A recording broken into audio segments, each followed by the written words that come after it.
All right, Shalom. First and foremost, I'm going to start this lesson by giving all praises, glory, and honor unto Yahweh Bahashem, Yahweh Shai Bahashem Rachakwadash. Call halalim la Yahweh Bahashem, Yahweh Shai Bahashem Rachakwadash. Double honors as always to our elders and apostles of Great Millstone who taught us all this truth.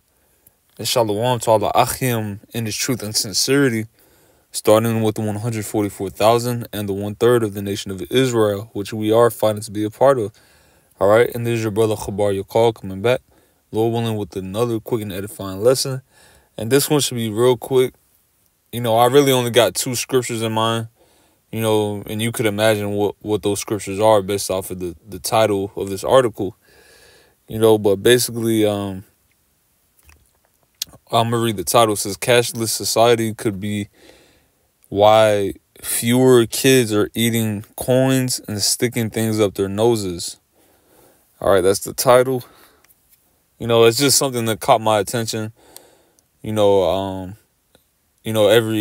occasionally, I'll look up Cashless Society just to see, what type of news, So this caught my attention, and I'm gonna just read a little bit of it, and I'm gonna get some.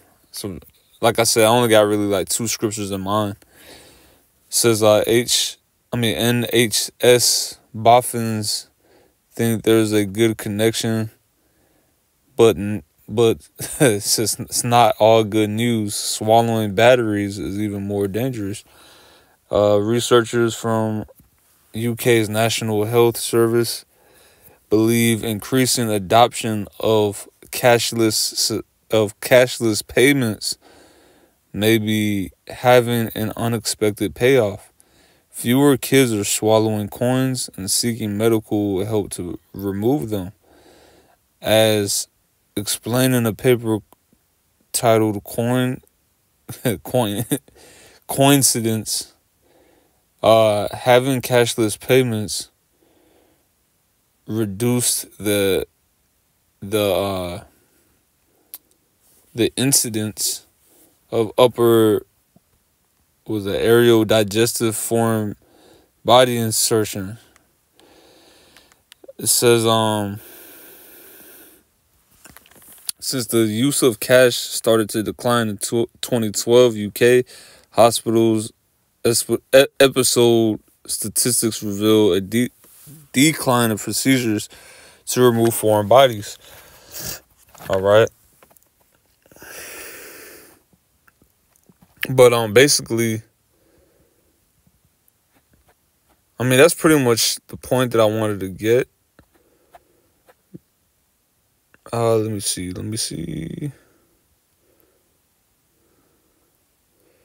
I'm gonna read this too. It says it is positive that fewer children are swallowing coins. Mr. Ram Morthy, a council member at the Royal College of Surgeons of England and consultant adult and pediatric ear, nose, and throat ENT surgeon. This study shows how new technology can make children safer in ways we didn't intend. However, Morthy feels tech could be creating other problems as doctors, right, such as nuclear destruction. All right, there's a lot of problems that comes from this technology. This biometric, all right, digital cashless society technology. All right, in particular, the MOTB, which is the RFID micro C to the H to the I to the P. And that's really what I'm getting at this lesson. Esau, they're gonna use like that saying, grasping for straws. All right. As a matter of fact, let me look that up real quick. I'm gonna look up grasping for straws. Grasping at straws. It says to be in such desperate situation to resort to even the most unlikely means of salvation. All right. Which, Esau's salvation is through technology. All right. Because Esau, which Esau Edom, is the self-proclaimed white race, beginning with their elites, the elite families that are running this society in wickedness. Their salvation, because it says to grasp at straws is to be, so desperate to resort to the most unlikely means of salvation. What's salvation on the left-hand side? Esau's technology. They're talking about, being, freezing cryogenics, freezing yourself so that when, so then so-called further in the future, when they have better technology, they could, pretty much upgrade you and give you immortality, transhumanism. All right. Put that C hip in you, that brain, C to the H to the I to the P. All right. That brain device. All right. That's transhumanism. But the point that I wanted to get, the reason why I said the grasping at straws is because they're going to use from something as small as, when we take away cash, and coins, kids, they're not going to be choking. They're going to just bring out a whole laundry list of things that they're going to say is why this is a good thing to take. All right. But Yahweh, which is the Most High God of Abraham, Isaac, and Jacob, of the Israelites, Bahashem, which is in the name Yahweh Shai, the only begotten Son, the Savior of the Israelites, beginning with the elect, who are so-called black men, by the way, the Most High, the Most High God, His Son, and the angels are all, dark-skinned men. All right, dark brown, different shades of brown. Just throwing that out there, for edification's sake. Because you Israelites, you so-called blacks, Latinos, and Native Americans, you have a God. You have your own power. All these other nations, they worship gods that look like them. They don't, there are heathens, due to wacky-tacky Christianity. You got, missionaries and stuff like that spread that, that false doctrine. So you do got Moabites that probably do worship white man Jesus. But the point that I'm trying to make is every other nation has a God that looks like them. Except for you so-called blacks, Latinos, and Native Americans. You worship a God that doesn't look like you. So-called white man Jesus, which is really Serapis Christus. All right, which is a Greco-Roman God. Okay, which really goes back to I want to say now I could be wrong when I say this, so Salaki, but if I'm not mistaken, it really goes back to Semiramis and Tammuz. All right, it was just revamped. But anyway, they're pretty much grasping at straws, they're gonna use whatever they can come up with to convince you that this is a good thing. And that's why it's the hour of temptation. That's part of the temptation. All right. As a matter of fact, though, I'm going to get this first.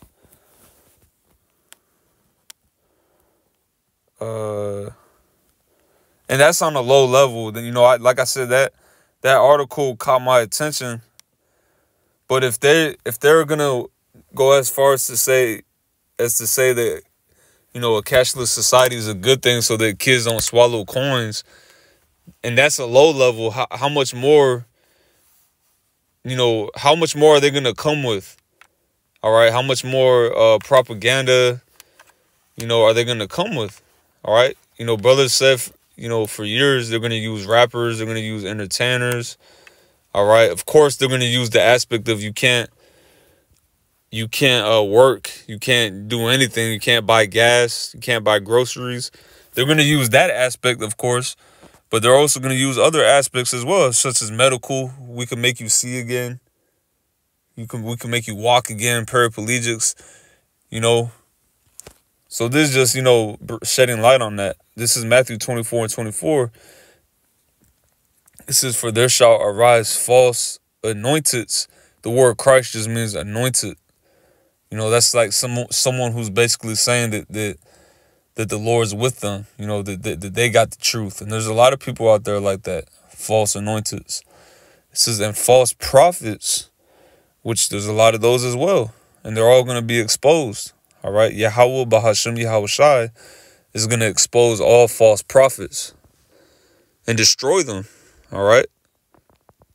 You know, there's a reward for being a righteous prophet, and there is a reward for being a false prophet. It's just the difference is the reward for the false prophet is destruction. All right. Lord willing, word of the elect, our reward is going to be salvation by way of what the world ignorantly calls getting beamed up in a UFO, which is really a chariot, the vehicles of the angels, which is what Yahweh Shai is coming back for.